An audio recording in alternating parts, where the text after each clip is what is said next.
अस्सलाम वालेकुम, नमस्ते, सत श्री अकाल। मैं हूं आपका अपना भाई सईद उमर। आज के इस वीडियो में मैं कुछ एक ऐसी बात करने वाला हूं जिसको सुनने के बाद में बहुत सारे लोगों की उम्मीदें ऐसा हो सकता है कि टूट जाएं, क्योंकि सोशल मीडिया के ऊपर लाखों की तादाद में लोग अभी भी ऐसे हैं जो इस बात को मान रहे हैं कि आयतुल्लाह खामनेई अभी भी जिंदा है। ईरान कोई खेल खेल रहा है, ईरान कोई गेम ऐसा खेल रहा है, क्योंकि मेरे भाई अभी भी सोशल मीडिया के ऊपर लाखों की तादाद में लोग इस बात को बोल रहे हैं कि ईरान कोई ना कोई गेम खेल रहा है, क्योंकि आयतुल्लाह खामनेई के ना होने के बावजूद भी ईरान बिल्कुल उसी तरीके से चल रहा है जिस तरीके से ईरान को खामनेई चलाया करते थे। अब जो हमारे जितने भी भाई ये बात सोच रहे थे कि आयतुल्लाह खामनेई अभी भी जिंदा हैं, शायद अब उनके दिल को थोड़ी सी ठेस पहुंचे, क्योंकि मैं आपको बता दूं ईरान की गवर्नमेंट ने साफ साफ इस बात का अनाउंस कर दिया है कि जो आयतुल्लाह खामनेई साहब थे उनकी बॉडी को रिकवर कर लिया गया है। उनकी बॉडी को ईरान के सबसे बड़े शहर मशहद के अंदर दफनाया जाएगा। जी हाँ मेरे भाई, आपने बिल्कुल सही सुना कि आयतुल्लाह खामनेई साहब की बॉडी को रिकवर कर लिया गया है और जल्द ही उनकी बॉडी को कब दफनाया जाएगा, मशहद के अंदर कितने तारीख को कितने समय में दफनाया जाएगा,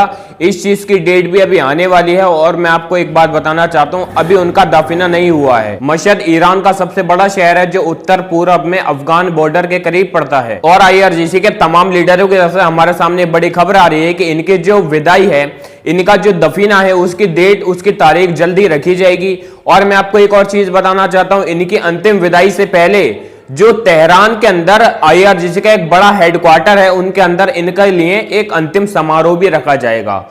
वहां पर ईरान के तमाम लोग अगर जुड़ना चाहते हैं समारोह के अंदर तब जुड़ सकते हैं, उसमें भी कोई हर्ज वाली बात नहीं है। जितने लोग चाहते हैं उस जगह पर जाकर इनके लिए अपना दुख जाहिर कर सकते हैं। और ये समारोह एक सार्वजनिक समारोह होगा, यानी कि जो भी ईरान की जनता है, जो आम नागरिक हैं, वो भी इस समारोह के अंदर जा सकते हैं। जो आयतुल्लाह खामनेई की शक्ल देखना चाहते हैं, चेहरा देखना चाहते हैं, वो उनका चेहरा भी देख सकते हैं। और उसके बाद में जो मशहद है, मशहद के अंदर जाकर इन्हें सुपुर्द खाक किया जाएगा। और जैसे कि मैं आपको एक और बात बताना चाहता हूं कि अभी के वक्त में बहुत सारे लोग इस बात से परेशान हो चुके हैं कि वहां पर नया सुप्रीम लीडर कौन बनेगा। अब जो 88 शिया कम्युनिटी के जो लोग हैं, जो मैंने पहले भी दूसरी वीडियो पहले जिक्र किया था, और वो 88 जो शिया कम्युनिटी के लोग हैं वही चुनाव करेंगे कि आखिरकार नया सुप्रीम लीडर कौन होगा। चुनाव होने ही वाला था, उससे पहले पता ही लग जाता है इजराइल अमेरिका ईरान के ऊपर लगातार हमले करते जा रहे हैं, इसीलिए अभी के वक्त में चुनाव को रोक दिया गया है। अभी वहां पर कोई भी सुप्रीम लीडर नहीं है। जो आर्मी जैसी थी, जो जहां के लोग थे वो उसी जगह पर वैसे ही मौजूद हैं। अभी जैसे ही ये लड़ाई जंगें बंद हो जाती हैं, उसके बाद में वहां नए सुप्रीम लीडर की तलाश की जाएगी। आयतुल्लाह खामनेई को सुपुर्द खाक करने से पहले वहां पर कोई भी नया लीडर नहीं बनाया जाएगा, ये वहां पर डिसाइड किया गया है।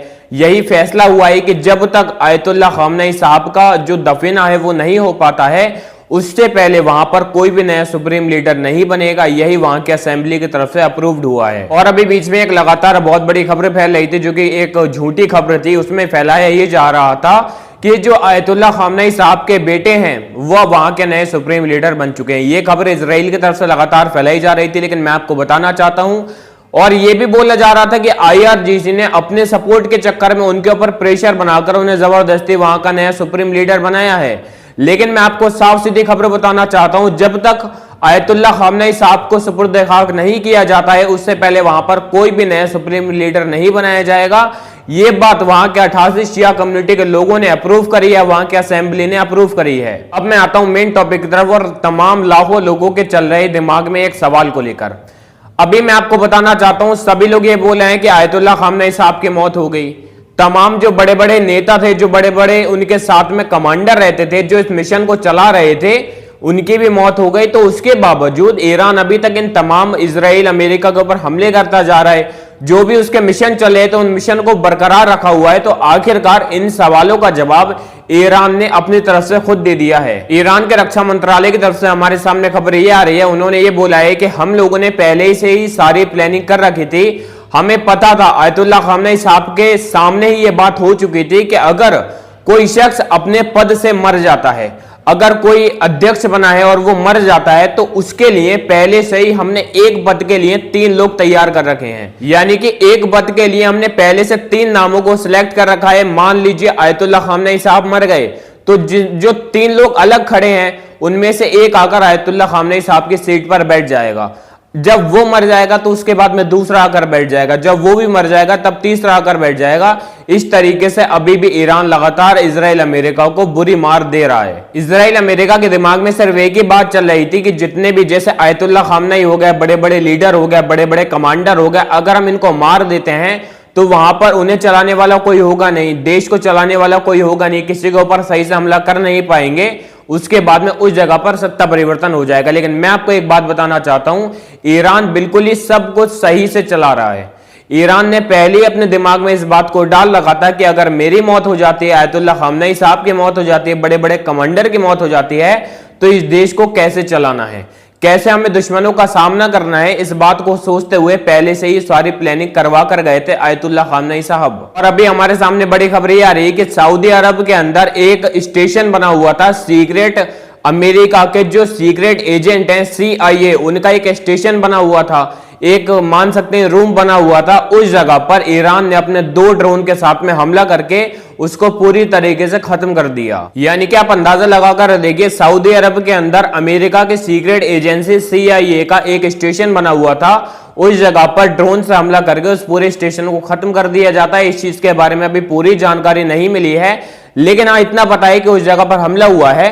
प्रॉपर कितने लोग थे, कितने लोग मारे गए, इस चीज के बारे में भी जानकारी नहीं मिली है, क्योंकि ब्रेकिंग न्यूज थी। यानी कि आप अंदाजा लगाकर देखिए, जो अंदरूनी खबरें होती हैं, जो खुफिया रिपोर्टें होती हैं, ये भी ईरान के पास में कोई कम नहीं है, ईरान के पास में ये भी काफी ज्यादा हैं। और ईरान अपने इन्हीं सभी रिपोर्टों की मदद से किस तरीके से चुन चुनकर तमाम देशों से एक एक करके बदला ले रहा है। सऊदी अरब हो, कतर हो, बहरीन हो, इजराइल हो, अमेरिका हो, तमाम देशों को किस तरीके से ईरान बर्बाद करने में लगा हुआ है, इस बात का अंदाजा अब आप लोगों को हो गया होगा। और हमारे सामने एक और बड़ी खबर आ रही है कि फ्रांस बोल रहा है कि मैं भी UAE के साथ खड़ा हूं, UAE की मदद मैं पूरी तरीके से करूंगा।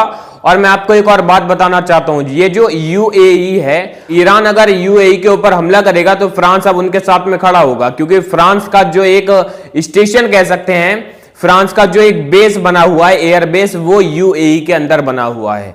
इसी वजह से फ्रांस अब UAE के साथ जुड़ चुका है। यानी कि अब ईरान अगर UAE के ऊपर हमला करेगा तो फ्रांस उनको पूरी तरीके से रोकने की कोशिश करेगा। हमारे सामने एक और खबर आ रही है कि UAE ने साफ तौर पर कह दिया है कि मैं एक बड़ा मिलिट्री एक्शन लूंगा।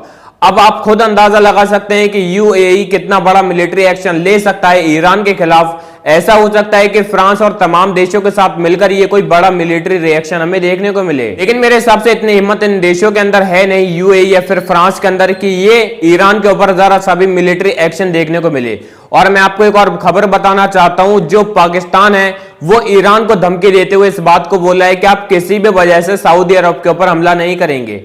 अंदाजा लगाकर देखिए कौन सा देश बोल रहा है, पाकिस्तान ईरान से बोल रहा है कि आप सऊदी अरब के ऊपर किसी भी तरीके के हमले को अंजाम नहीं देंगे। अब जो पाकिस्तान है वो ईरान से बोल रहा है कि आप किसी भी तरीके का इनके ऊपर हमला नहीं करेंगे, चाहे वजह कुछ भी हो। अब मैं आपको एक बात बताना चाहता हूं, पाकिस्तान ने यह बात इसलिए बोली है क्योंकि पाकिस्तान बोल रहा है मेरा सऊदी अरब पे एक समझौता है कि अगर सऊदी अरब के ऊपर कोई हमला होता है, यानी कि वो हमला पाकिस्तान के ऊपर होता है। लेकिन मैं एक बात और आपको बताना चाहता हूं, इतने ज्यादा हमले सऊदी अरब के ऊपर आज तक होते आ रहे हैं, तो पाकिस्तान कहां पर था? पाकिस्तान कभी भी किसी भी बड़े देश के सामने खुलकर सामने नहीं आया है कि आप सऊदी अरब के ऊपर हमला मत करो, सऊदी अरब के ऊपर आप जरा सा भी कोई निशाना मत दागो। आज तक कभी पाकिस्तान ने कोई ऐसी बात नहीं कही, लेकिन आज ईरान से ये सवाल उठा रहा है। फिलहाल आज के इस वीडियो में यही खबरें आपको बतानी थी, बहुत अहम खबरें थी जो मैंने आपको बताना सही समझा। आई होप कि आपको प्रॉपर सब कुछ समझ में आ गया होगा। चलिए फिर मिलता हूं, जय हिंद, जय भारत।